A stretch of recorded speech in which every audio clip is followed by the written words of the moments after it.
예, 성경 통독 58일째입니다. 욥기 25장에서 42장까지의 말씀 우리가 함께 보도록 하겠습니다. 여러분이 가지신 성경의 973페이지로 가셔서 욥기 25장 1절에서 6절까지 말씀 보겠습니다. 수앗 사람 빌닷이 대답하여 이르되 하나님은 주권과 위엄을 가지셨고 높은 곳에서 화평을 베푸시느니라. 그의 군대를 어찌 계수할 수 있으랴. 그가 비추는 광명을 받지 않은 자가 누구냐. 그런즉 하나님 앞에서 사람이 어찌 의롭다 하며 여자에게서 난 자가 어찌 깨끗하다 하랴. 보라, 그의 눈에는 달이라도 빛을 발하지 못하고 별도 빛나지 못하거든 하물며 구더기 같은 사람, 벌레 같은 인생이랴. 욥의 세 친구들의 발언이 25장에서 끝을 맺게 됩니다. 25장에서는 빌닷이 세 번째로 아주 짧게 말합니다. 어떤 말로도 설득되지 않기 때문에 말을 짧게 하는 것일까? 아니면 말하는 게 지쳐서 짧게 말하는 것일까? 이런저런 생각을 하게 되는데 빌닷은 이런 말을 합니다. 전능하신 하나님을 말하면서 전능하신 하나님 앞에서 여자에게 태어난 모든 사람은 죄인이다 라고 말을 합니다. 달과 별도 하나님 보시기에 완전하지 못한데 인간은 더 완전하지 못하다는 논리를 말하고 있습니다. 그래서 욥도 죄인이 된다는 말입니다. 사람은 다 죄인이기 때문에 욥도 죄인이다라는 말을 하고 있습니다. 이 사람이 죄인 된 것은 죄 때문이지 사람이기 때문이 아닙니다.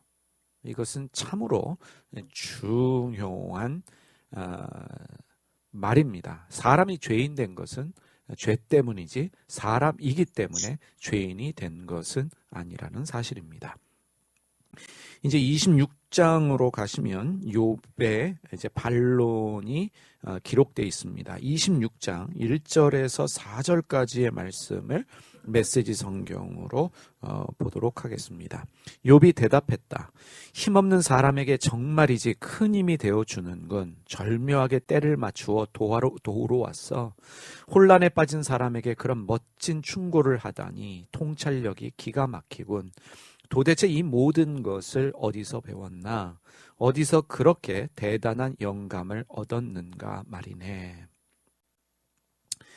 욥의 친구들은 불행한 일을 당한 욥을 위로하러 왔습니다. 처참한 모습을 하고 있는 욥을 보면서 욥의 친구들은 7일 동안 말없이 함께 있었습니다. 그러다 자신의 태어남을 저주하는 욥의 말을 듣고 자신들의 신학적, 교리적 지식으로 욥이 당하고 있는 이 고난의 이유를 설명하려고 애를 쓰고 있습니다. 욥은 자신을 죄인으로 정죄하는 친구들의 말에 죄 때문에 고난 당하고 있다라는 친구들의 논리에 동의하지 않았습니다. 동의할 수가 없었습니다. 친구들은 좋은 의도로 말하고 있지만 오히려 그 말들이 욥에게는 아픔이 되었습니다. 욥은 친구들보다 더 많은 말들을 하면서 그들의 말에 반박을 합니다. 5절에서 14절까지의 말씀, 이어지는 말씀을 보겠습니다. 이 부분은 세 번역으로 보겠습니다. 죽은 자들이 떤다. 깊은 물밑에서 사는 자들이 두려워한다. 수월도 하나님께는 훤하게 보이고 멸망의 구덩이도 그분의 눈에는 훤하게 보인다. 하나님이 북쪽 하늘을 허공에 펼쳐 놓으시고 이 땅덩이를 빈 곳에 매달아 놓으셨다. 구름 속에 물을 채우시고 물이 구름 밑으로 터져 나오지 못하게 막고 계시는 분이 바로 하나님이시다. 하나님은 보름달을 구름띠에 숨기신다. 물 위에 수평선을 만드시고 빛과 어둠을 나누신다. 그분께서 꾸짖으시면 하늘을 떠받치는 기둥이 흔들린다. 능력으로 바다를 정복하시며 지혜로 라합을 쳐부순다. 특별히 12절의 라합, 어떤 의미인지 우리는 알고 있습니다. 여호수아에 나오는 라합이 아니라 이 바다 괴물을 뜻한다고 여겨지는 히브리어 단어 라합이라는 것을 우리가 알고 있습니다. 그분의 콧김에 하늘이 맑게 개며 그분의 손은 도망치는 바다 괴물을 찔러 죽인다. 그러나 이런 것들은 그분이 하시는 일의 일부에 지나지 않고 우리가 그분에게서 듣는 것도 가냘픈 속삭임에 지나지 않는다. 하물며 그분의 권능에 찬 우레소리를 누가 이해할 수 있겠는가? 빌닷이 25장에서 하나님의 주권과 위엄을 이야기를 합니다. 그는 하나님 앞에서 인간은 죄인일 수밖에 없다라는 논리를 말합니다. 그런데 욥의 고백을 보면, 욥의 이 반론을 보면 빌닷보다 더 깊은 이해와 영감으로 하나님의 주권과 위엄을 찬양하고 있습니다. 빌닷이 하늘을 이야기했다면 욥은 우주를 이야기하고 있습니다. 하나님의 주권과 위엄에 대한 이해가 빌닷보다 더 탁월합니다. 과학적으로도 탁월합니다. 7절 말씀을 보십시오. 7절을 개역개정으로 봐도 여러분의 성경 7절 보십시오. 26장 7절에 보면 그는 북쪽을 허공에 펴시며 땅을 아무것도 없는 곳에 매다시며 라면서 하나님의 주권과 하나님의 능력, 위엄을 찬양합니다. 이 땅이 무엇입니까? 지구지요. 지구를 말하는데 아무것도 없는 공간에 지구를 매달아 놓으셨다라는 표현을 하고 있습니다. 아무것도 없는 공간, 우주 공간이지요. 거기에 지구를 매달아 놓으셨다라는 표현을 쓰고 있는데 이 지구과학에 대한, 우주과학에 대한 지식이 전혀 없던 시대임에도 불구하고 하나님의 이 우주 만물 창조를 아주 탁월하게 표현하고 있습니다. 이 고대 시대에 이 우주를 이해하고 지구가 매달려 있다라고 하는 표현을 쓰고 있습니다. 그런데 욥은 어떻게 말합니까? 이 모든 것은 하나님이 하시는 일의 일부이고 하나님에 대해 말하는 우리의 지식은 작은 일부분에 지나지 않는다. 이것이 욥의 고백입니다. 우리가 하나님에 대해서 알고 있는 것이 하나님에 대한 전부가 아니다. 하나님은 이해할 수 없는 신비이다 라고 26장에서 말하고 있습니다. 욥은 하나님에 대한 지식이 탁월합니다. 친구들보다도 신학적으로 교리적으로도 뛰어납니다. 근데 문제는 여기에 있습니다. 욥의 친구들은 욥을 인정하지 않습니다. 그의 말을 무시합니다. 왜냐하면 망해서 고난당하고 있기 때문입니다. 망해서 고난당하고 있는 욥이 친구들 눈에는 하나님의 심판으로 망한 죄인입니다. 사람들은 고난당하는 자를 인정하지 않습니다. 아무리 탁월해도 고난당하는 자를, 망한 자를 인정하지 않습니다.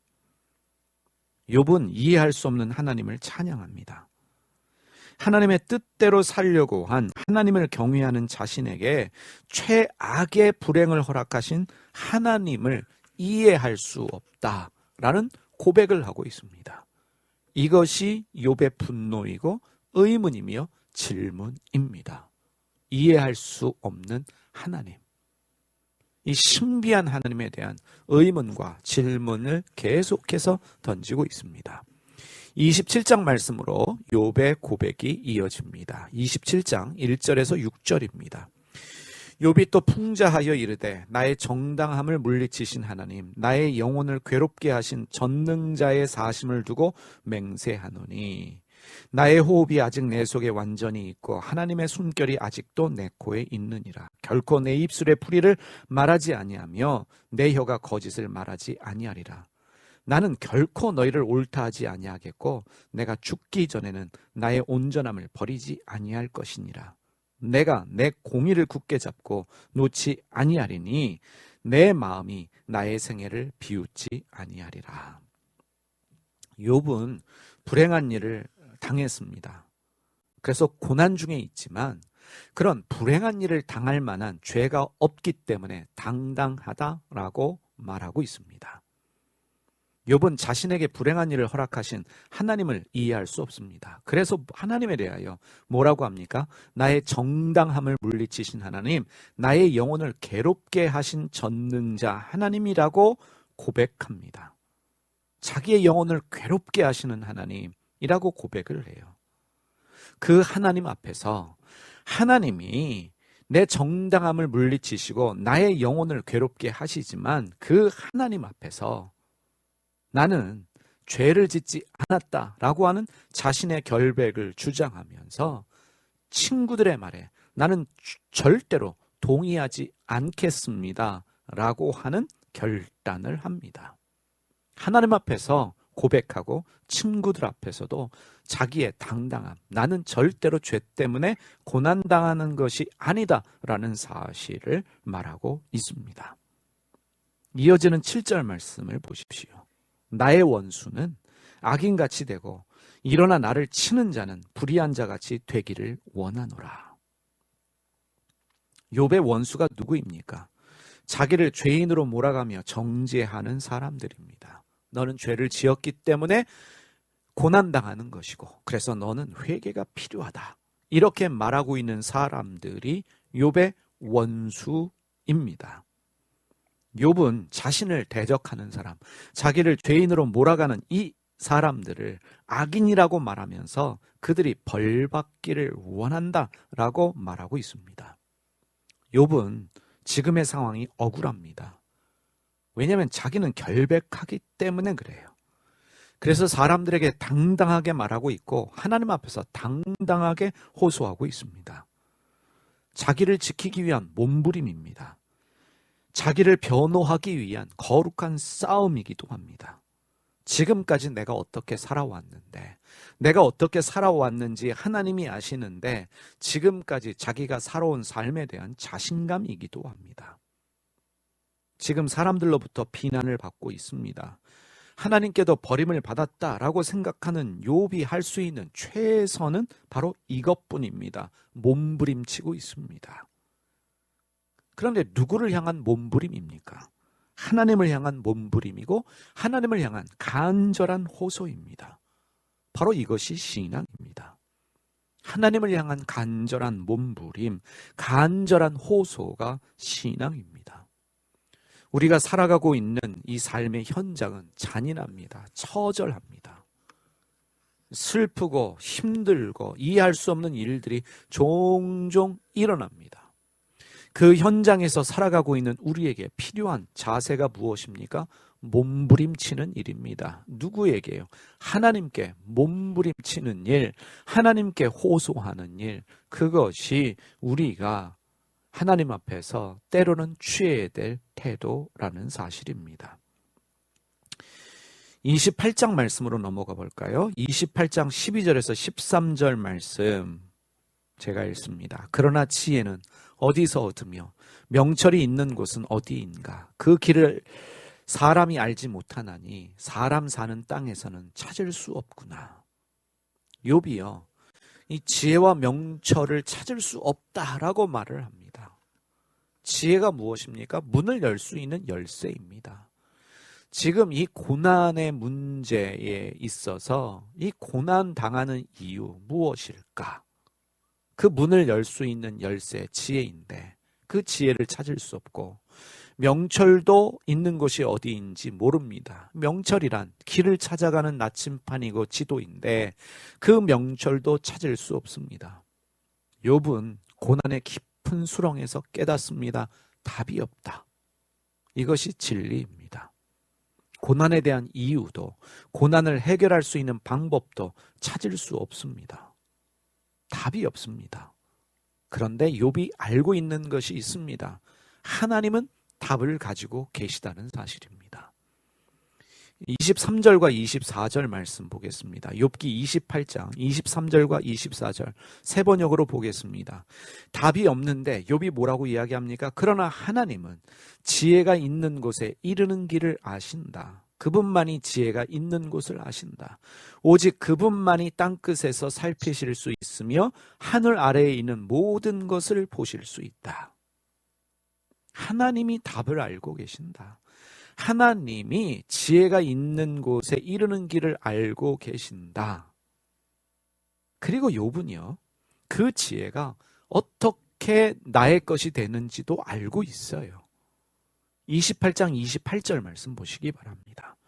또 사람에게 말씀하셨도다. 보라, 주를 경외함이 지혜요 악을 떠남이 명철이니라. 지금 욥은 지혜를 찾고 있고 명철을 찾고 있습니다. 땅에서 찾을 수 없다는 것을 욥이 깨닫습니다. 답이 없습니다. 그런데 하나님께는 답이 있습니다. 하나님은 지혜와 명철을 주실 수 있습니다. 그리고 그것이 내 것이 되는 방법도 알고 있습니다. 주님을 경외하는 것이 지혜요 악을 떠나는 것이 명철이다라는 것을 욥은 알고 있습니다. 새롭게 깨닫는 것이 아니라 이미 알고 있는 사실입니다. 주님을 경외하는 것이 지혜이고 악을 떠나는 것이 명철이라고 믿었기 때문에 그렇게 살았습니다. 그래서 욥이 답을 찾았습니까? 답을 찾을 수가 없습니다. 고난의 이유를 알지 못합니다. 주님을 경외했는데 악을 떠났는데 그 대가는 불행이고 고난입니다. 고난의 답을 모르는데 답을 가지고 계시는 하나님은 침묵하고 계시는데 하나님께 몸부림을 치고 있음에도 불구하고 하나님은 답이 없으십니다. 내가 알고 있는 지식으로 내가 알고 있는 신학적 지식과 교리적 이해를 가지고 답을 찾는데 답이 찾아지질 않아요. 신앙은 원리가 아닙니다. 공식이 아닙니다. 수학 공식과 같이 숫자를 넣고 공식만 잘 적용하면 찾을 수 있는 답이 신앙이 아닙니다. 때로는 우리가 알 수 없는 미지와 미로의 세계로 빠져들게 하십니다. 답을 찾을 수 없고 길을 찾을 수 없는 상황에도 들어갈 수 있습니다.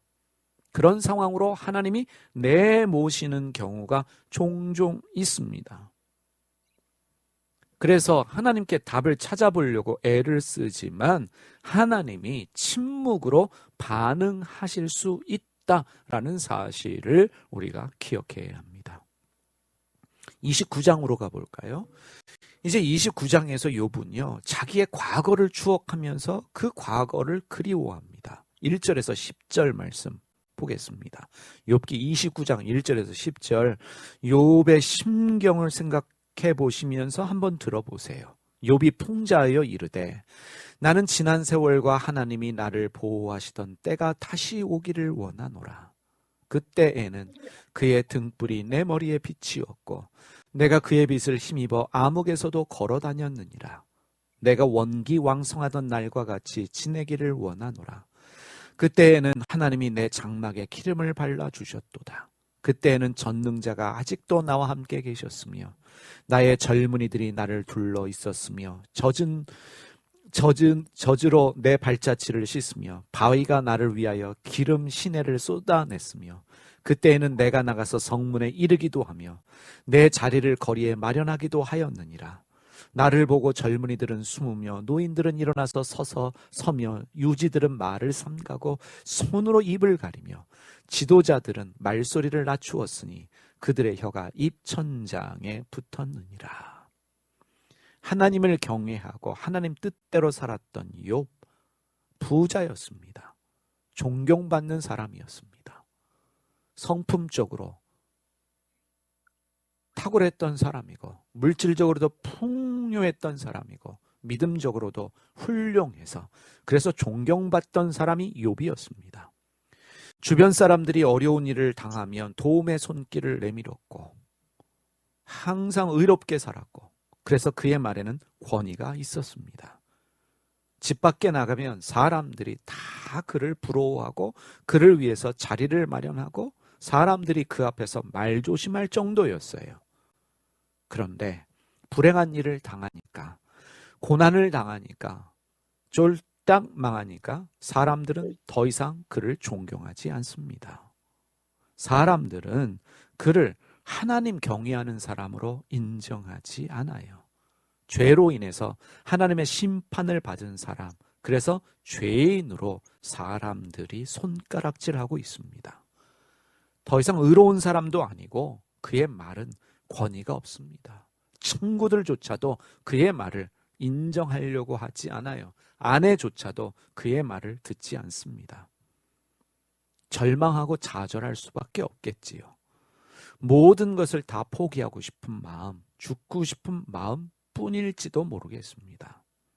그는 자신을 죄인으로 모는 친구들의 말을 거부하면서 자기의 의의를 내세웁니다. 그의 마지막 자존심입니다.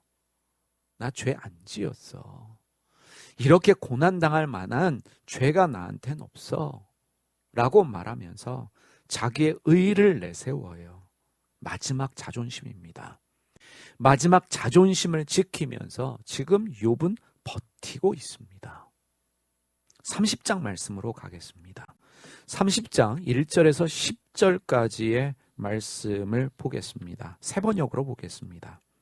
지금 욥이 과거를 추억하면서 30장에서 현실을 말해요. 잘 들어보십시오. 그런데 이제는 나보다 어린 것들까지도 나를 조롱하는구나. 내 양떼를 지키는 개들 축에도 끼지 못하는 쓸모가 없는 자들의 자식들까지도 나를 조롱한다. 젊어서 손에 힘이 있을 듯하지만 귀력이 쇠하여서 쓸모가 없는 자들이다. 그들은 가난과 굶주림에 허덕여서 몰골이 흉하며 메마른 땅과 황무지에서 풀뿌리나 씹으며 덤불 속에서 자란 쓴 나무를 캐어 먹으며 뱃살이 뿌리로 끼니를 삼는 자들이다.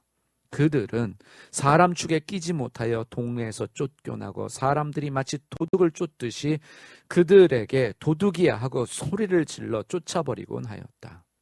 그들은 급류에 패여 벼랑진 골짜기에서 지내고 땅굴이나 동굴에서 살고 짐승처럼 덤불 속에서 움츠리고 있거나 가시나무 밑에 몰려서 웅크리고 있으니 그들은 어리석은 자들의 자식들로서 이름 없는 자의 자식들로서 회초리를 맞고 제 고장에서 쫓겨난 자들이다. 그런데 그런 자들이 이제 돌아와서 나를 비웃는다. 내가 그들의 말거리가 되어버렸다. 그들은 나를 꺼려 멀리하며 마주치기라도 하면 서슴지 않고 침을 뱉는다. 욥의 자존심이 무너져요. 어린 것들까지도 개들 축에도 끼지 못하는, 정말 사람들이 사람 취급도 하지 않는 그 쓸모없는 자들의 자식들까지도 자신을 조롱합니다. 여러분 상상해 보시길 바랍니다. 이런 사람들 욥이 평소에 부자로 살 때 고난당하기 전에 그냥 내버려 뒀겠습니까? 이들을 불쌍히 여겨서 사람 대접하면서 도와줬는데 이제 남은 것이 하나도 없는데, 그래서 가난하고 병들었는데 그러한 욥을 이들이 무시합니다. 이럴 때 마음이 어떨지 우리는 상상할 수 있습니다. 사람도 원망스럽고 하나님도 원망스럽습니다. 그래서 19절에서 24절까지 말씀을 보면 세 번역으로 보겠습니다. 욥이 이렇게 이야기를 합니다. 하나님께 이렇게 이야기를 해요. 하나님이 나를 진흙 속에 던지시니 내가 진흙이나 쓰레기보다 나을 것이 없다. 주님, 내가 주님께 부르짖어도 주님께서는 내게 응답하지 않으십니다. 내가 주님께 기도해도 주님께서는 들은 채도 않으십니다. 주님께서는 내게 너무 잔인하십니다. 힘이 세신 주님께서 힘이 없는 나를 핍박하십니다. 나를 들어 올려서 바람에 날게 하시며 태풍에 휩쓸려서 흔적도 없이 사라지게 하십니다. 나는 잘 알고 있습니다.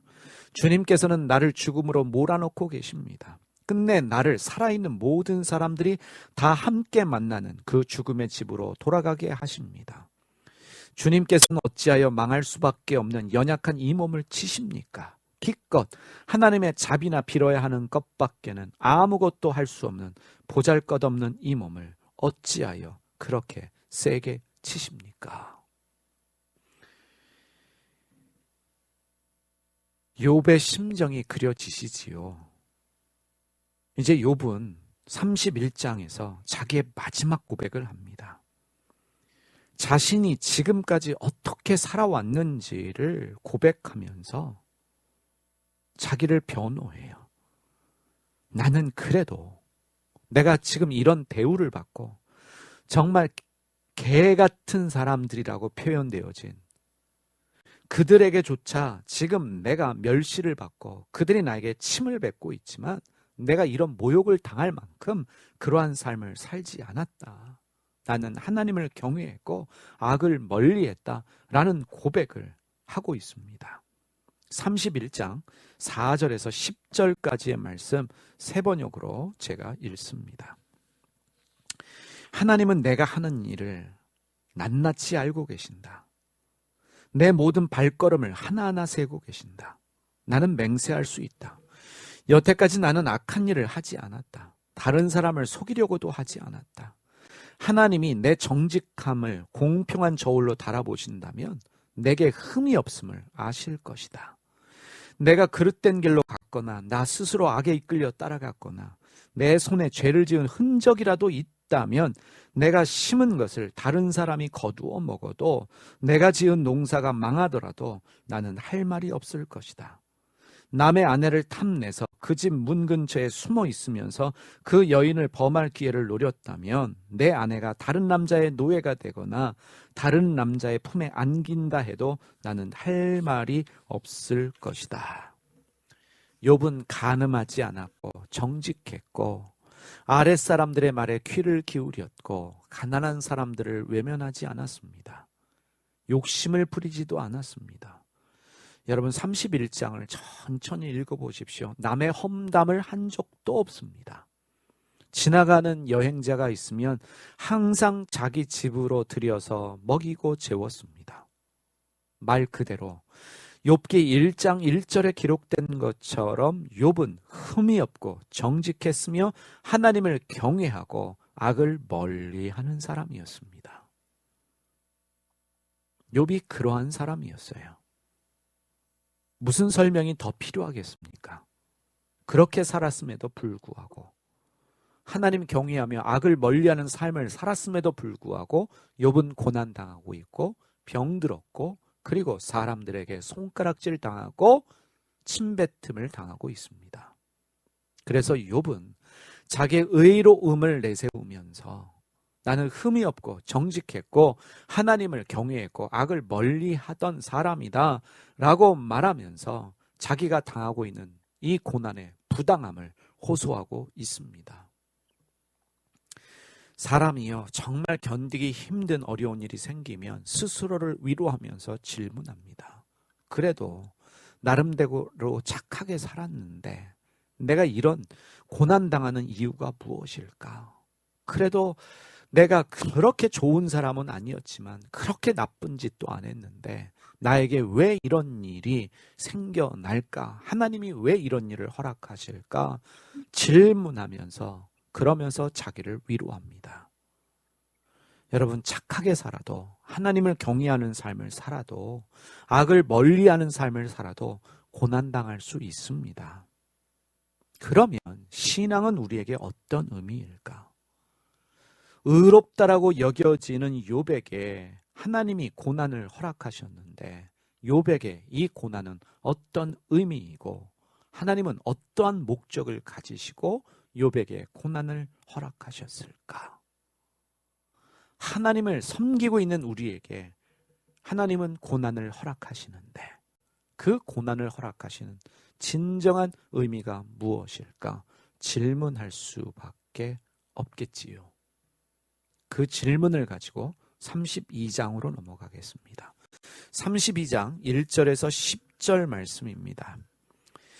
욥기 32장 1절에서 10절 제가 읽습니다. 욥이 자신을 의인으로 여김으로 그 세 사람이 말을 그치니 남종족 부스 사람 바라겔의 아들 엘리우가 화를 내니 그가 욥에게 화를 내면 욥이 하나님보다 자기가 의롭다 함이요 또 세 친구에게 화를 내면 그들이 능히 대답하지 못하면서도 욥을 정죄함이라.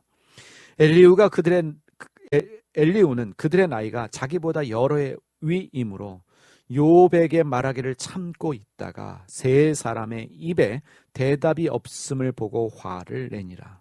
부스 사람 바라겔의 아들 엘리우가 대답하여 이르되 나는 연소하고 당신들은 연로하므로 뒷전에서 나의 의견을 감히 내놓지 못하였노라. 내가 말하기를 나이가 많은 자가 말할 것이요 연륜이 많은 자가 지혜를 가르칠 것이라 하였노라. 그러나 사람의 속에는 영이 있고 전능자의 숨결이 사람에게 깨달음을 주시나니 어른이고 지혜롭거나 노인이라고 정의를 깨닫는 것이 아니니라. 그러므로 내가 말하노니 내 말을 들으라. 나도 내 의견을 말하리라.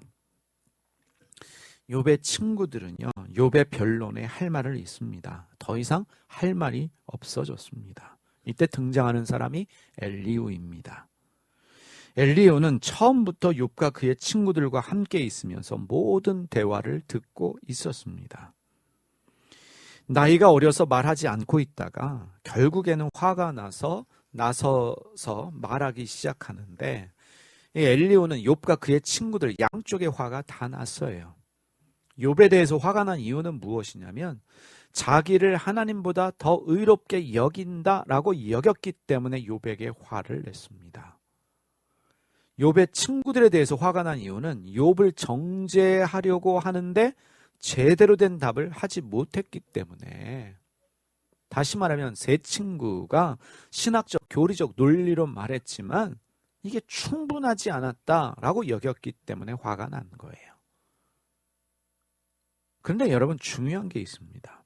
욥은 자기의 무죄함은 주장했지만 하나님보다 의롭다라고 여긴 적은 없어요. 욥이 하나님보다 자기를 의롭다라고 말한 적이 없습니다. 그런데 엘리후는 욥이 자신을 하나님보다 더 의롭다라고 주장했기 때문에 화가 났다는 거예요. 여러분, 12절에서 19절 말씀 보겠습니다. 욥기 33장 12절에서 19절 세 번역으로 보겠습니다. 이 어린 엘리후가, 연소한 엘리후가 어떻게 말하는지 보십시오. 세 번역으로 읽습니다. 그러나 내가 욥 어른께 감히 말합니다. 어른은 잘못하셨습니다. 하나님은 어떤 사람보다도 크십니다. 그런데 어찌하여 어른께서는 하나님께 불평하면서 대드시는 겁니까? 어른께서 하시는 모든 불평에 일일이 대답을 하지 않으신다고 해서 하나님께 원망을 할 수 있습니까? 사실은 하나님이 말씀을 하시고 또 하신다고 하더라도 사람이 그 말씀에 주의를 기울이지 못할 뿐입니다. 사람이 꿈을 꿀 때에, 밤에 환상을 볼 때, 또는 깊은 잠에 빠질 때, 침실에서 잠을 잘 때, 바로 그때 하나님은 사람들의 귀를 여시고 말씀을 듣게 하십니다. 사람들은 거기에서 경고를 받고 두려워합니다. 하나님은 사람들이 죄를 짓지 않도록 하십니다. 교만하지 않도록 하십니다. 하나님은 사람의 생명을 파멸에 빠지지 않도록 지켜주시며 사람의 목숨을 사망에서 건져주십니다. 하나님은 사람에게 질병을 보내셔서 잘못을 고쳐주기도 하시고 사람의 육체를 고통스럽게 해서라도 잘못을 고쳐주기도 하십니다. 여러분, 일단 욥은요, 하나님께 불평하면서 대든 것이 아닙니다. 고난당하는 사람으로서 하나님께 절실하게 몸부림치고 호소한 것입니다. 이 엘리후는 고난당한 자의 심정을 헤아리지 못합니다. 아직 연소한 어린 엘리후는 고난당한 자의 심정을 깊게 헤아리지 못합니다. 또 이 엘리후의 고백을 보면, 말하는 것을 보면 질병과 육체의 고통을 잘못을 고쳐주시기 위한 하나님의 징계로 이해를 합니다. 맞는 말일 수도 있지요. 그런데 잘못이 고쳐지려면 먼저 잘못을 깨닫는 일이 중요합니다. 마치 병들었을 땐 누구의 잘못입니까? 누구의 죄입니까? 라고 묻는 것과 똑같습니다. 엘리후의 주장은 욥의 다른 세 친구들의 논리와 다르지 않습니다. 고난의 원인은 죄다라는 것입니다. 하나님이 경고하셨음에도 불구하고 경고의 말씀을 듣지 않았기 때문에 결국은 매맞은 것이다, 고난당한 것이다 라는 말을 합니다. 네가 죄를 회개하면 회복될 수 있다라는 논리예요. 자, 보십시오. 엘리후가 말하는 하나님은 죄에 대해서 징계하시고 회개하면 회복을 주시는 기계적인 하나님이십니다. 인간의 고통과 고난 가운데 함께 하시는 하나님, 함께 울어주시고 슬퍼하시는 하나님을 말하지 않습니다. 하나님이 죄에 대해서 징계하시고 회개하면 회복을 주신다라고 이렇게 믿어버리면 여러분, 사람이 눈에 보이질 않아요. 이런 경우입니다. 안식일에 병든 자를 고쳐주시는 예수님을 바라본 바리새인들과 종교학자들의 눈에는 병든 자가 보이질 않아요. 안식일을 범한 예수님밖에 보이질 않습니다. 그래서 그들에게 중요한 것은 병든 자가 고침을 받는 것이 아니라 바로 안식일을 어겼기 때문에 죄다, 이게 더 관심인 거예요. 이들이 믿었던 하나님은 사람의 병을 고쳐주시는, 병든 자를 긍휼히 여기셔서 안식일에라도 병을 고쳐주시는 그런 하나님이 아니라 안식일을 지켜야만 복을 주는 종교적인 하나님을 믿는 것입니다. 우리가 믿는 하나님은 안식일보다 사람을 우선하십니다. 하나님에게 우선권은 안식일을 지키는 것이 아니라 병든 자를 고치는 것이 우선입니다. 이 세상에 오셨던, 육신을 가지고 오셨던 하나님이 우리에게 보여주신 모습이에요. 엘리후는 바리새인들적인 고백입니다. 종교학자들이 말했던 그 말을 되풀이하고 있는 것입니다. 34장으로 가볼까요? 34장 34절에서 37절 역시 세 번역으로 보겠습니다. 엘리후가 계속해서 말해요. 분별력이 있는 사람이라면 내 말에 분명히 동의할 것입니다. 내 말을 들었으니 지혜가 있는 사람이면 욥 어른이 알지도 못하면서 말을 하고 기껏 한 말도 모두 뜻없는 말뿐이었다는 것을 알 수 있을 것입니다. 욥 어른이 한 말을 세 분은 곰곰이 생각해 보시길 바랍니다. 세 분께서는 그가 말하는 것이 악한 자와 같다는 것을 아시게 될 것입니다. 욥 어른은 자신이 지은 죄에다가 반역까지 더했으며 우리가 보는 앞에서도 하나님을 모독하였습니다. 엘리후는요, 욥의 말을 악한 자의 말이다라고 정죄합니다. 욥의 말들은 하나님에 대한 반역이고 하나님에 대한 모독이다라고 여깁니다. 엘리후는 다른 친구들보다 더 극단적이고 더 종교적입니다. 고난당하는 욥을 이해하려는 마음이 전혀 없습니다. 지금 자식을 10명의 자식이 다 죽었고 재산을 다 잃었고 하나님 앞에 몸부림치고 있는, 절규하고 있는 이 고난당하는 욥 앞에서 당신은 악한 자다 하는 말이 다 뜻없는 말이고 쓸데없는 말이다. 하나님을 반역했고 우리가 보는 앞에서도 하나님을 모욕했다. 당신이 지금까지 지은 죄에다 더 큰 죄를 지었다라고 말을 합니다. 고통 가운데 있는 욥의 마음을 헤아리지 않고 종교적인 잣대로 판단을 합니다. 신약에서 예수님을 비판하던 바리새인들의 모습이 보이지 않으십니까? 35장에 이 엘리후의 말은 계속 이어집니다. 5절에서 8절이에요. 역시 세 번역으로 읽습니다. 욥 어른은 하늘을 보시기 바랍니다. 구름이 얼마나 높이 있습니까? 비록 욥 어른께서 죄를 지었다고 한들 하나님께 무슨 손해가 가며 어른의 죄악이 크다고 한들 하나님께 무슨 영향이 미치겠습니까? 또 욥 어른께서 의로운 일을 하셨다고 한들 하나님께 무슨 보탬이 되며 하나님이 어른에게서 얻을 것이 무엇이 있겠습니까? 욥 어른께서 죄를 지었다고 해도 어른과 다름없는 사람에게나 손해를 입히며 욥 어른께서 의로운 일을 했다고 해도 그것은 다만 사람에게나 영향을 미칠 뿐입니다. 너무나 종교적인 사람이지요. 이 나이 어린 엘리후는 자기가 아는 하나님이 마치 다인 것처럼 나는 하나님을 다 알아 라고 아는 것처럼 말을 합니다. 그가 어떤 말을 합니까? 하나님은 인간의 선과 악에 전혀 영향을 받지 않는다라고 말을 합니다. 엘리후가 말하는 하나님은 사람들의 선과 악에 전혀 상관하지 않으시고 오로지 선에 대해서는 복을 주고 악에 대해서 심판하는 하나님으로 이해하고 말합니다. 우리가 믿는 하나님이 그러한 하나님일까요? 하나님은 인간의 죄에 대해서 아파하십니다. 그래서 죄의 문제를 해결해 주시려고 이 세상에 하나님이 친히 오셨어요. 그분이 예수님입니다.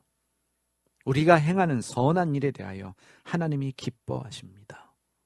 하나님은 사람을 상관하셔요. 사람을 사랑하십니다. 죄의 문제를 해결해 주기 원하시고 우리가 선을 행하면 그것을 기뻐하시는 하나님이셔요. 근데 그러한 이해 없이 하나님을 말합니다. 하나님을 왜곡해서 말합니다. 36장으로 이어지는 엘리후의 말입니다. 1절에서 10절 말씀 역시 세 번역으로 보겠습니다. 36장 1절에서 10절 세 번역으로 읽습니다. 다시 엘리후가 말을 이었다. 조금만 더 참고 들으시기를 바랍니다. 아직도 하나님을 대신하여 드릴 말씀이 있습니다. 개역개정에는 하나님을 위하여라고 번역되어 있어요. 내가 하나님을 대신해서 하나님을 위해서 할 말이 있다는 거예요. 나는 내가 가진 지혜를 모두 다 짜내서라도 나를 지으신 하나님이 의로우시다는 것을 밝히겠습니다. 내가 하는 이 말에는 거짓이 전혀 없습니다. 건전한 지식을 가진 사람이 지금 욥 어른과 더불어 말하고 있습니다. 하나님은 큰 힘을 가지고 계시지만 흠이 없는 사람을 멸시하지 않으십니다.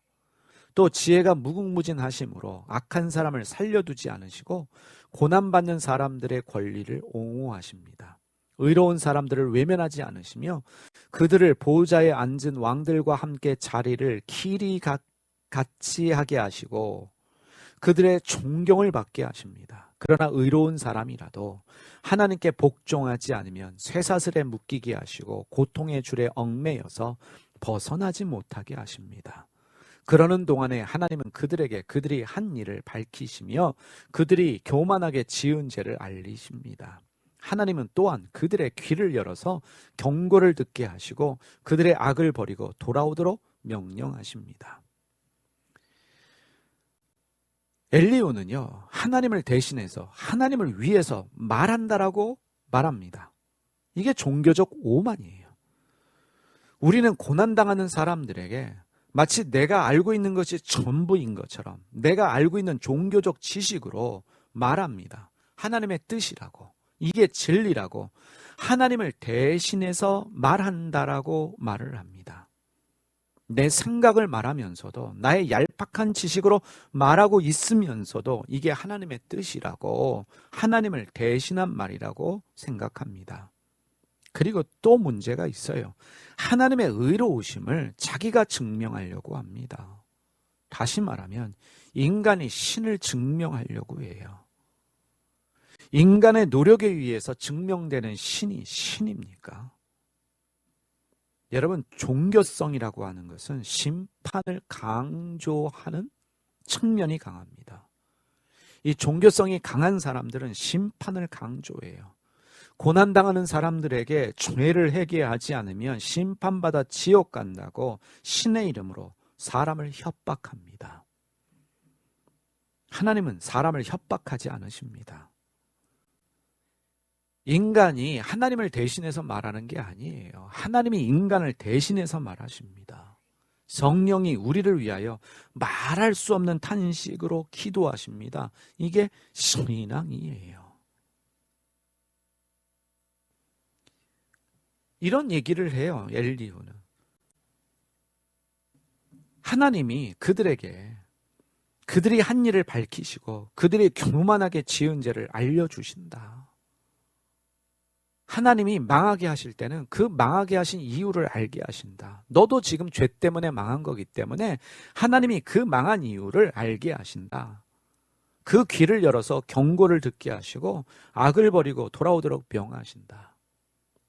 쉽게 말하면 망하기 전에 사인이 있고 그 사인을 보지 못하니까, 경고의 말씀을 듣지 못하니까 결국은 망하는데, 그 망하는 것을 통해서 네 문제가 무엇인지를 알게 하신다. 우리가 종종 설교를 통해서 듣는 말이에요. 저도 그런 말 잘합니다. 그런데 그게 아니라는 거예요. 그런 논리로 설명되지 않는다는 것입니다. 지금 욥은 말할 수 없는 고통과 고난 가운데 탄식하고 불평하고 원망하고 있는지도 몰라요. 하나님께 하소연하고 몸부림치지요. 무슨 말이라도 해야 됩니다. 소리라도 질러야 돼요. 이게 말할 수 없는 고난과 고통 가운데 있는 사람이 할 수 있는 일입니다. 무슨 말이라도 해야 되고요. 소리라도 질러야 돼요. 욥은 그렇게 했어요. 하나님께 할 말 다 했습니다. 그것도 당당하게 말했어요. 자기의 의를 내세우면서 말을 했습니다. 나는 잘못한 게 없는데 고난당하고 있는 거예요. 그럼 고난을 당하면 이 이유라도 알아야 되는데 하나님은 침묵하고 계십니다. 엘리후의 논리가 맞지를 않습니다. 37장 1절에서 5절 보세요. 엘리후가 계속해서 말하는 게 이거예요. 세 번역으로 보겠습니다. 37장 1절에서 5절. 이로 말미암아 내 마음이 떨며 그 자리에서 흔들렸도다. 하나님의 음성 곧 그의 입에서 나오는 소리를 똑똑히 들으라. 그 소리를 천하에 펼치시며 번갯불을 땅끝까지 이르게 하시고 그 후에 음성을 발하시며 그의 위엄찬 소리로 천둥을 치시며 그 음성이 들릴 때 번개를 멈추게 아니하시느니라. 하나님은 놀라운 음성을 내시며 우리가 헤아릴 수 없는 큰 일을 행하시느니라. 예, 개역개정으로 읽었네요. 예, 이거예요. 엘리후가 지금 하는 말은 하나님의 음성을 들으라라고 말합니다. 아무 말 하지 말고 하나님의 음성을 들어보려고 노력하라는 거예요. 근데 여러분, 난제는 여기 있습니다. 들려야 들을 수 있는 것 아니겠습니까? 내가 들으려고 해서 듣는 게 아니라 들려줘야 들을 수 있는 거예요. 근데 엘리후는 하나님의 음성 들으라는 거예요. 여러분 5절에요. 5절에 여기 놀라운 음성을 내시며, 여기 이제 이후부터 이게 중요한 단어입니다. 그 놀라운 음성 밑에다가 밑줄을 쳐두시고요. 이 놀라운으로 번역된 히브리어 동사가 파라라는 동사거든요. 파라. 외워두시길 바랍니다. 파라. 이 놀라운으로 번역되는데 이 단어를 14절에서는 오묘한 일로 번역하고 있습니다. 놀라운, 오묘한, 파라예요. 근데 이 파라의 뜻이 무엇이냐면 사람이 이해할 수 없는 그 무엇입니다. 사람은 이해할 수 없는 게 파라예요. 그게 오묘한 거고 그게 놀라운 거예요. 놀라운 주님의 음성이라는 말 자체가 사람이 이해할 수 없는 소리라는 뜻인데 엘리후는 그 소리를 들으라고 말하고 있는 거예요. 마치요, 내가 예를 들면 프랑스어를 못하는데 프랑스어를 들으라는 거예요. 프랑스어를 못하는 사람이 100번 1000번 프랑스어를 들어도 그 소리가 무슨 뜻인지 알 수 없어요. 지금 그런 논리를 말하고 있는 거예요. 파라의 소리를 들어라. 인간이 이해할 수 없는 그 무언가의 소리를 들으라는 거예요. 들어도 모르는 거예요. 여러분 14절 볼까요? 14절도 엘리후가 한 말이에요. 욥이여 이것을 듣고 가만히 서서 하나님의 오묘한 일을 깨달으라. 이 오묘한 일에도 밑줄을 쳐두시기 바랍니다. 역시 파라입니다. 오묘한 일, 파라예요. 사람의 이해를 초월한 그 무엇을 깨달으라 라고 말하고 있는데 앞뒤가 맞지 않습니다. 사람이 깨달을 수 없는 그것을 깨달으라 라고 하는 무리한 요구를 하고 있어요. 하나님이 말씀하지 않는데 어찌 들을 수 있겠습니까? 들리지 않는데 어떻게 들을 수 있어요? 여러분, 종교적인 사람은요, 사람의 이해를 초월한 그 어떤 행위를 요구합니다. 고난당하는 사람, 억울한 사람은 할 말이 많아요. 이미 말씀드렸지만 여러분, 심각한 고민 속에 있는 사람은 할 말이 많습니다. 그래서 상담하는 사람 찾아가고, 그래서 목사님을 만나고 누구라도 붙들고 얘기하고 싶어요. 욥은 할 말 많았어요. 그래서 그 할 말 다 했습니다. 하나님의 음성 듣고 싶지요. 근데 들리지 않으니까 그래서 더 많은 말을 할 수밖에 없습니다. 들어주는 사람이 없으니까 하나님께 더 말할 수밖에 없는 거예요. 우리 하나님은요, 할 말 다 하게 하시고 다 들어주셔요. 시편의 다윗이 한 기도들을 보십시오. 원수들에 대해서 저주하면서 하나님께 할 말 다 합니다. 바로 이게 기도예요. 기도는 내가 할 말 다 하는 것입니다. 기도에 있어서 가장 중요한 것은 듣는 것보다 말하는 것입니다. 우리 안에 아직 종교성이 강하게 있으면, 하나님을 종교적으로 생각하면 이렇게 말해요. 말하는 것보다 듣는 것이 더 중요하다라고 말을 합니다. 그런데 결국은 듣는 것보다 더 중요한 것은 말하는 것이에요. 그게 신앙이에요. 그럼에도 불구하고 엘리후는 하나님께 아무 말이나 할 수 없다고 말합니다. 19절에서 20절 보세요. 37장 19절에서 20절 세 번역입니다. 어디 한번 말씀해 보십시오. 하나님께 뭐라고 말씀드려야 할지를 우리에게 가르쳐 주십시오. 우리는 무지몽매하여 하나님께 드릴 말씀이 없습니다. 내가 하고 싶은 말이라고 하여 다 할 수 있겠습니까? 어찌하여 하나님께 나를 멸하실 기회를 드린단 말입니까? 이 나이 어린 엘리후가 하는 말이 뭐냐면, 하나님께 함부로 기도하면 안 된다는 거예요. 기도라고 함부로 말하면 안 된다는 거예요. 하나님 앞에서 착한 어린아이가 되는 것이 신앙이 아닙니다. 엘리후가 나이가 제일 어렸죠. 이 어린 사람이 어른들 앞에서 너무 아는 척했어요. 내가 아는 것이 전부인 것처럼 말했습니다. 그럼에도 불구하고 어린 사람의 이런 말을 어른들이 인내하며 다 들어주었어요. 엘리후의 말들을 다 읽고 나면, 그리고 이 말이 무슨 문제가 있는지, 얼마나 하나님에 대해서 모르면서 하나님에 대해서 아는 척했는지 라는 것을 깨달으면 엘리후가 차라리 침묵했으면 더 좋았겠다라는 생각을 하지 않을 수 없습니다. 자, 이제 중요한 말씀으로 넘어갑니다. 38장입니다. 1절에서 5절이에요. 기다리고 기다린 순간입니다. 그때 여호와께서 폭풍우 가운데에서 욥에게 말씀하여 이르시되, 무지한 말로 생각을 어둡게 하는 자가 누구냐? 너는 대장부처럼 허리를 묶고 내가 내게 묻는 것을 대답할지니라. 내가 땅에 기초를 놓을 때 내가 어디 있었느냐? 내가 깨달아 알았거든 말할지니라. 누가 그것의 도량법을 정하였는지, 누가 그 줄을 그것의 위에 띄웠는지 내가 아느냐? 하나님이 드디어 폭풍 가운데 나타나셔서 욥에게 말씀하십니다. 그런데 여러분, 이제 38장부터 이제 하나님이 말씀하시는데 아주 중요한 게 있어요. 욥이 질문이 있거든요. 욥이 자기의 고난의 이유를 알고 싶어 합니다. 다시 말하면, 나는 악한 일을 하지 않은 것 같은데 도대체 무슨 이유 때문에 이 고난이 생겼는지, 하나님이 왜 이 일을 허락하셨는지 알고 싶어 해요. 그런데 여러분, 하나님이 답하지 않으십니다.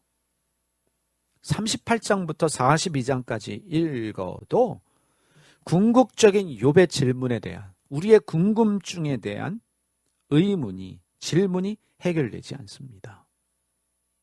하나님은 욥에게 네가 이래서 고난당해서 어떠한 이유도 설명하지 않으십니다. 다시 말해서 우리가 기대하는 답이 없습니다. 하나님이요, 이렇게 말씀을 시작하셔요. 무지한 말로 생각을 어둡게 하는 자가 누구냐? 라는 질문으로 시작하십니다. 공동 번역은 이렇게 번역합니다. 부질없는 말로 나의 뜻을 가리는 자가 누구냐로 번역하고 있어요. 이 사람이 누굴까요? 여러분, 그 문장에다가 밑줄을 쳐두시고 물음표를 해놓으세요. 무지한 말로 생각을 어둡게 하는 자, 부질없는 말로 하나님의 뜻을 가리는 자가 누구일까? 라는 질문을 가지고 하나님의 말씀을 보십시다. 주님 말씀하셔요. 너는 대장부처럼 허리를 묶고 내가 내게 묻는 것을 대답할지니라. 기죽지 말고 당당하게 대답하라는 뜻입니다. 그리고 물으시죠. 내가 땅의 기초를 놓을 때 네가 어디 있었느냐? 천지창조 때 어디 있었냐라는 질문입니다. 지금의 질문으로 하면 이렇습니다. 135억 년 전에 세상이 창조되었을 때 너는 어디 있었냐? 여러분, 이 질문 너무 쉬운 질문이에요. 거기에 욥이 없었어요. 있을 수도 없지요. 거기에 있던 사람은 아무도 없습니다. 너무 쉬운 질문이에요. 그리고 이렇게 질문하십니다. 누가 그것의 도량법을 정하였는지, 누가 그 줄을 그 위에 띄웠는지 내가 아느냐? 라고 하시면서 하나님은 욥에게 아느냐라는 질문을 계속해서 던지십니다. 이어지는 질문도 어려운 질문이 아니에요. 천지창조의 장소에는 없었지만, 그 시간에 그 장소에 없었지만 다 하나님이 하셨다라는 것을 욥이 알고 있어요. 우리도 알고 있습니다. 유치원생도 답할 수 있는 질문이에요. 그러면 하나님이 욥이 모른다고 생각해서 이런 질문을 하셨을까? 욥이 이 사실을 몰랐기 때문에 이런 질문을 하셨을까? 39장까지 이어지는 하나님의 말씀을 주목해서 보십시오. 하나님의 신비한 세계를 열거하십니다. 인간의 이해를 뛰어넘는 오묘한 일들, 파라의 세계를 보여주셔요. 여러분, 파라 기억하시지요? 인간의 이해를 뛰어넘는 그 무엇, 오묘한 것들을 하나님이 보여주십니다. 하나님이 하시는 일은 인간의 이해를 뛰어넘어요. 천지창조가 그렇습니다. 이 세상 우주 만물이 창조되어진 것이 인간의 이해를 뛰어넘어요. 하나님이 욥에게 허락하신 고난이 인간의 이해를 뛰어넘는 그 무엇, 오묘한 일, 파라입니다. 여러분, 욥기에서 중요한 단어 중에 하나가 파라예요. 인간의 이해를 뛰어넘는 그 무엇, 인간의 이해를 가지고는 이해할 수 없는 그 무엇, 이 파라라는 단어가 중요한 단어입니다. 이 창조의 신비를 우리가 이해할 수 없습니다. 인간의 이해를 뛰어넘는 오묘한 일이에요. 파라예요. 이 모든 일을 하나님이 하셨습니다. 여러분, 욥이요, 고난 가운데 그 일을 허락하신 이해가 되지 않는 파라의 하나님을 고백했어요. 여러분, 욥기 9장 10절 말씀을 좀 찾아보실까요? 중요한 말씀입니다. 욥기 9장 10절이에요. 이후의 말씀을 이해할 수 있는 중요한 열쇠가 되는 말씀입니다. 욥기 9장 10절입니다. 여러분 찾으셔서 한번 같이 읽어보겠습니다. 측량할 수 없는 큰 일을, 셀 수 없는 기이한 일을 행하시느니라. 이 기이한 일이 바로 파라예요. 히브리어로 파라예요. 욥은요, 하나님이 파라를 나에게 행하셨다. 인간의 이해로는 도저히 이해할 수 없는 그 무언, 오묘한 그 일을 허락하셨다, 행하셨다라고 고백했습니다. 욥은요, 하나님의 아들들의 모임 자리, 바로 천상회의에 참여하지 않았어요. 그 자리에 없었습니다. 참여할 수도 없었지요. 하나님과 사탄 사이에 어떤 대화가 오고 갔는지 욥은 전혀 알지 못합니다. 마치 천지창조 그 장소에 없었음에도 불구하고 하나님이 천지를 창조하셨다라는 것을 알고 있는 것처럼 욥이 천상회의에 있지 않았지만 그럼에도 불구하고 자기가 당하는 고난이 죄와 상관없이 하나님께로부터 왔다는 것을 알고 있었고, 이것이 하나님의 오묘한 일, 기이한 일, 파라의 일이다라고 주장을 했습니다. 고백을 했습니다. 결국 무슨 뜻이에요? 결과적으로 하나님의 질문들은 이 결론에 도달합니다. 네가 지금까지 했던 말이 맞다라는 거예요. 욥이 했던 고백들이 맞다라는 것을 하나님이 확인시켜 주시는 것입니다. 하나님이 하신 일이고 그 일은 이해할 수 없는 인간의 머리로는 이해되지 않는 기이한 파라의 일이다. 네 말이 맞다라고 확인시켜 주시는 하나님의 질문들이었습니다. 이 40장 말씀으로 넘어가 볼까요? 40장 1절에서 2절 말씀 보시기 바랍니다. 메시지 성경으로 보겠습니다. 하나님께서 욥에게 직접 따져 물으셨다. 이제 너는 어떤 말로 자신을 변호할 것이냐? 전능한 나를 법정으로 끌고 가서 고소할 참이냐? 하나님이 욥에게 따져 물으셨다라고 메시지 성경이 번역을 하고 있는데, 여러분, 이런 말투의 표현 때문에 하나님이 욥을 질타하시는 것으로 보일 수도 있습니다. 하나님은 욥을 질타하시는 것이 아닙니다. 여러분, 서두에 처음에 말씀드렸지만 욥기는요, 문장 자체가 현대어로 번역하기 어렵기 때문에 문장에 집중해야 그 의미를 찾을 수 있습니다. 이 번역자의 이해에 따라서 번역이 달라집니다. 하나님이 욥을 야단치셨다, 비난하셨다라고 하면 이 욥기에 기록되어진 이 파라, 기이한 일을 이해하는 데 어려움을 겪습니다. 하나님은 욥을 비난하시는 것이 아니라 욥을 더 깊은 믿음의 세계로 이끌고 계시는 거예요. 하나님이 욥에게 말씀하십니다. 나를 법정에 고소하겠느냐라고 욥에게 질문을 던지셔요. 이것은 할 말 있으면 더 해보라는 거예요. 더 질문 있냐라는 뜻으로도 이해될 수 있습니다. 욥은 더 이상 말대답하지 않겠다고 하나님께 말합니다. 40장 3절에서 5절 세 번역으로 읽습니다. 그때 욥이 주님께 대답하였다. 저는 비참한 사람입니다. 제가 무엇이라고 감히 주님께 대답할 수 있겠습니까? 다만 손으로 입을 막을 뿐입니다. 이미 말을 너무 많이 했습니다. 더 할 말이 없습니다. 더 이상 질문하지 않겠다는 거예요. 자신의 질문에 대한 답을 찾았기 때문입니다. 욥은 이미 할 말 다 했습니다. 친구들 앞에서 내뱉은 말이지만 하나님이 다 들으셨고 욥이 옳다는 것에 대해서 하나님이 손들어 주셨어요. 확인해 주셨습니다. 하나님이 하신 일, 하나님의 기이한 일이다 라는 것을 알았습니다. 욥의 고난은 하나님이 허락하신 파라, 기이한 일입니다. 40장 11절에서 15절 말씀 보겠습니다. 너의 넘치는 노를 비우고 교만한 자를 발견하여 모두 낮추되 모든 교만한 자를 발견하여 낮아지게 하며 악인을 그들의 처소에서 짓밟을지니라. 그들과 함께 진토에 묻고 그들의 얼굴을 싸서 은밀한 곳에 둘지니라. 그리하면 내 오른손이 너를 구원할 수 있다고 내가 인정하리라. 이제 소같이 풀을 먹는 배의 못을 볼지어다. 내가 너를 지은 것 같이 그것도 지었느니라.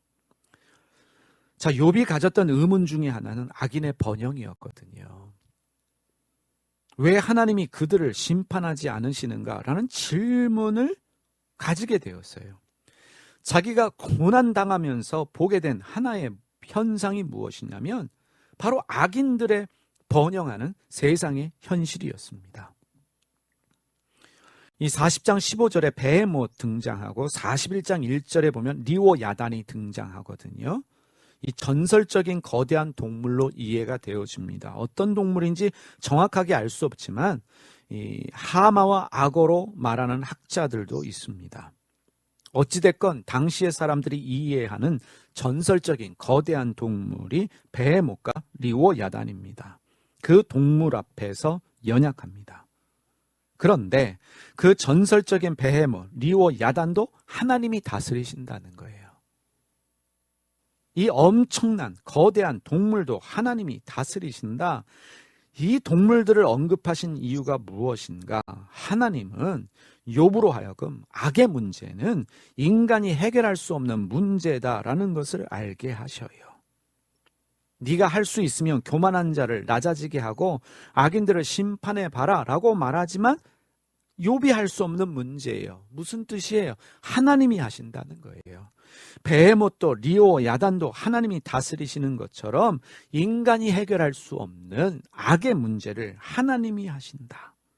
그래서 욥으로 하여금 악을 심판하시는 공의의 하나님에 대한 믿음을 가지게 하십니다. 이것이 우리가 가져야 될 믿음입니다. 지금 눈에는 악인들의 번영하고 하나님의 심판하시지 않는 것처럼 보이지만 어떠한 악이라도 하나님은 결국 심판하고 다스리신다 라고 하는 믿음의 확신을 욥에게 주고 계십니다. 욥은 더 이상 할 말이 없습니다 라고 했음에도 불구하고, 더 이상 질문이 없습니다 라고 했음에도 불구하고 하나님은 욥의 질문을, 친구들에게 던졌던 그 말들을 기억하시고 욥의 의문을 풀어주시면서 확신을 주십니다. 우리가 고백하는 공의의 하나님은 결국에 악을 심판하시고 악인들을 심판하신다는 거예요. 그것을 믿고 살아가는 것이, 그러한 하나님을 믿는 것이 신앙입니다. 결론은 이것입니다. 38장부터 41장까지는 욥에 대한 하나님의 질타의 말씀이 아니라 지지하는 말씀이에요. 욥아, 네가 한 말이 옳았다. 고난은 내가 너에게 허락한 것이고 죄와 상관없이 너에게 주어진 바로 파라의 일, 오묘한 일, 인간의 이해로서는 이해할 수 없는 그것이다 라는 것을 알게 하시는 거예요. 네가 한 말 맞다, 지지의 말씀이라는 거예요. 자, 이제 마지막 장으로 가겠습니다. 42장 1절에서 6절 말씀입니다. 욥이 여호와께 대답하여 이르되 주께서는 못하실 일이 없사오며 무슨 계획이든지 못 이루실 것이 없는 줄 아오니 무지한 말로 이치를 가리는 자가 누구이니까 나는 깨닫지도 못한 일을 말하였고 스스로 알 수도 없고 헤아리기도 어려운 일을 말하였나이다. 내가 말하겠사오니 주는 들으시고 내가 주께 묻겠사오니 주여 내게 알게 하옵소서. 내가 주께 대하여 귀로 듣기만 하였사오나 이제는 눈으로 주를 배움나이다. 그러므로 내가 스스로 거둬들이고 티끌과 재 가운데에서 회개하나이다. 자, 여러분 욥기 41장을 읽으시면서요, 욥은 자기 주장에 대해서 하나님의 지지를 받았다는 사실을 먼저 염두에 두셔야 됩니다. 방금 말씀드렸지만 38장부터 41장까지는 욥에 대한 하나님의 질타의 말씀이 아니라 지지의 말씀이다라는 것을 먼저 여러분들이 염두에 두셔야 하고요.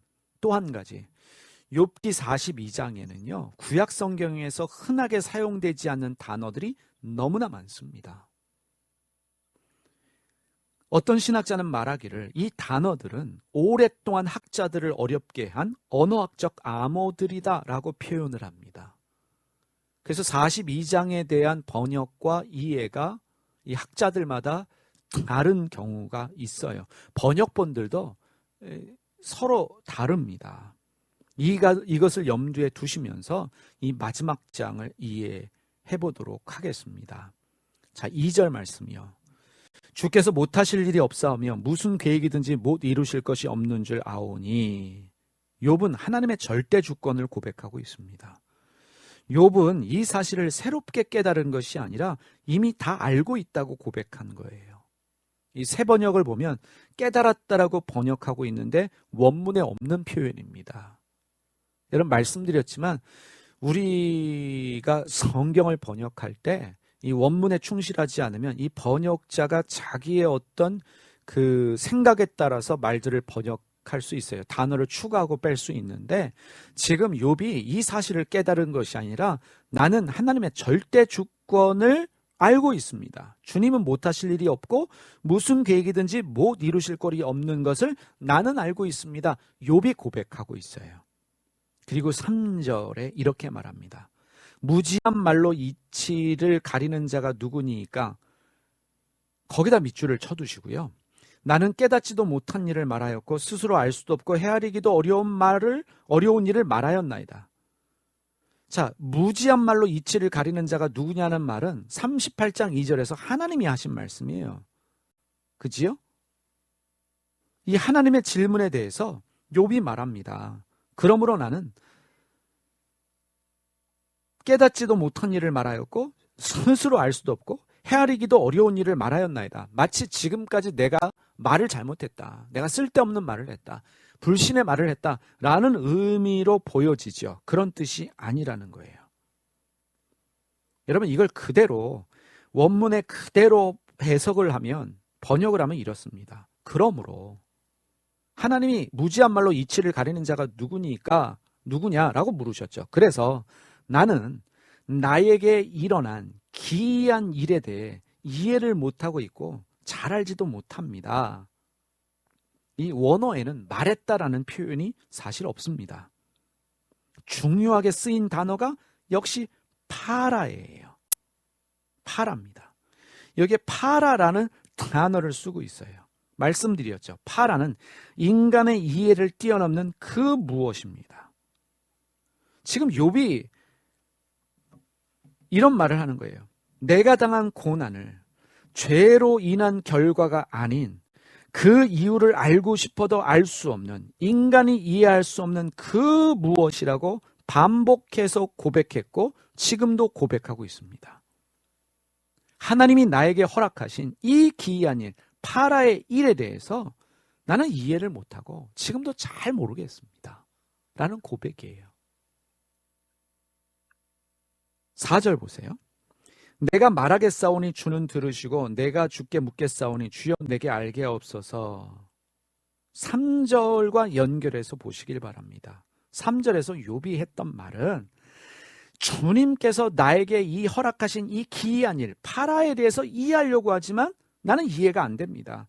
잘 알지도 못하겠습니다. 라고 하는 이해와 더불어서 4절을 보면 이해가 되지 않는 파라의 일이기 때문에 그래서 주님께 다시 한번 대화를 요청하고 있는 거예요. 나로 하여금 알게 하여 주시옵소서. 그리고 5절 말씀을 보세요. 내가 주께 대하여 귀로 듣기만 하였사오나 이제는 눈으로 주를 배움나이다. 귀로 들은 하나님은 그동안 친구들에게 들은 하나님이에요. 친구들이 하나님에 대해서 이런저런 말을 했지요. 다시 말하면 눈으로 주님을 뵈니까, 주님이 직접 말씀하시니까 그동안 친구들이 틀렸다라는 것을 알게 되었다는 표현입니다. 그리고 이제 중요한 구절이 6절이에요. 그러므로 내가 스스로 걷어들이고 티끌과 재 가운데 회개하나이다. 아주 중요한 구절입니다. 자, 이 구절에 내가 스스로 거두어 드리고 라고 되어 있는데 원문에는 목적어가 없습니다. 그래서 스스로가 빠지는 게 맞습니다. 내가 거두어 드린다는 거예요. 그런데 또 한 가지, 이 거두어 드린다로 번역된 히브리어가 마아스라는 단어인데 이 단어는요, 거부하다, 멸시하다로 쓰이는 단어입니다. 지금 개역개정에 번역된 거두어 드린다라고 쓰인 경우가 없어요. 그래서 이 말은 나는 거부당했다, 멸시당했다가 맞는 표현입니다. 다시 한번요. 거두어 드린다로 번역된 히브리어 마스는 거두어 드린다로 쓰인 경우가 없습니다. 거부하다, 멸시하다라는 뜻으로 쓰이기 때문에 지금 이 문장에서 나는 거부당했다, 멸시당했다라는 표현이 번역이 맞는 표현이에요. 또 하나의 난제가 있습니다. 여기 회개가 나오죠. 회개하나이다. 회개하다로 번역되어진 히브리어가 나함입니다. 나함인데 물론 회개로도 번역할 수 있지만 가장 많이 사용되는 의미는요, 위로하다, 격려하다 라는 뜻으로 쓰입니다. 욥기에서요 7번 사용되어졌는데 42장 6절을 제외하고는 모두 위로로 쓰였어요. 그런데 6절에 가서 번역자가 이 나함을 회개로 번역해 버렸습니다. 자, 대표적인 경우 두 구절만 볼게요. 2장 11절에 욥기 2장 11절에 그때 욥의 친구 세 사람이 이 모든 재앙이 그에게 내렸다 함을 듣고 각기 자기 지역으로부터 이르렀으니 곧 대만 사람 엘리바스와 수아 사람 빌닷과 나아만 사람 소발이라. 그들이 욥을 위문하고 위로하려 하여, 여기가 나함이 쓰였어요. 그런데 이 구절에서는 회개로 번역하지 않고 위로로 번역을 합니다. 그리고 42장 11절에도 보면요, 이에 그의 모든 형제와 자매와 이전에 알던 이들이 다 와서 그의 집에서 그와 함께 음식을 먹고 여호와께서 그에게 내리신 모든 재앙에 관하여 그를 위하여 슬퍼하며 위로하고. 여기도 나함입니다. 욥기에서 남을 다 위로로 번역하는데 42장 6절에서만 회개로 번역해요. 이 나함은 위로하다, 격려하다, 품어주다 라는 뜻이 더 강한 의미로 쓰이는 단어입니다. 그래서 나는 위로를 받았다라는 표현이 맞습니다. 7번 사용되어졌는데 6번을 위로로 쓰고 1번만 회개로 쓴다. 이 회개보다는 위로받았다는 표현이 맞고요. 그러면 말이 됩니다. 나는 멸시를 받았지만 티끌과 재 가운데, 다시 말하면 이 고난 가운데 결국에는 위로를 받았습니다. 그러니까 올바른 이해가 되어집니다. 다시 한번 말씀드리겠습니다. 나는 지금까지 이 고난 때문에 멸시를 받았지만 이 티끌과 재 가운데서도 결국은 하나님의 말씀 때문에 내가 맞았군요 라는 위로를 받았습니다가 올바른 이해입니다. 결론적으로 이렇습니다. 욥은 회개하고 축복을 받은 것이 아닙니다. 회개가 되려면 욥이 무엇을 잘못했는지 언급이 돼야 되는데 욥이 무엇을 잘못했는지 성경이 말하질 않아요. 그리고 중요한 또 한 가지가요. 하나님이 욥의 친구들에게 노하셨는데 그들에게 욥이 옳다는 말을, 욥이 옳고 너희가 잘못했다는 말을 2번이나 말씀하셔요. 42장 7절과 8절 말씀 보세요.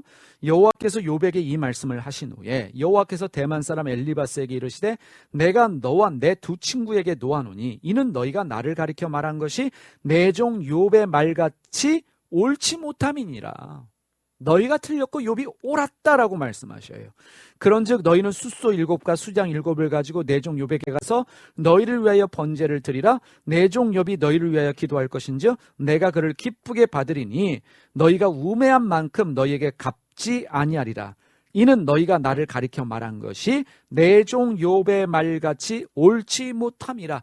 욥이 옳았다라고 말씀하십니다. 욥이 했던 말들이 옳은 말이었다라고 이야기합니다. 무엇보다 중요한 것은요, 욥은 하나님의 인정을 받은 사람이에요. 욥기 1장 8절에 보면 하나님이 사탄에게 말씀하셔요. 내가 내 종 욥을 주의하여 보았느냐? 그와 같이 온전하고 정직하여 하나님을 경외하며 악에서 떠난 자는 세상에 없느니라. 하나님이 판결을 내리셨어요. 욥은 의롭다. 의로운 욥에게 고난이 허락되어졌습니다. 이것은 인간이 이해할 수 없는 기이한 일입니다. 오묘한 일입니다.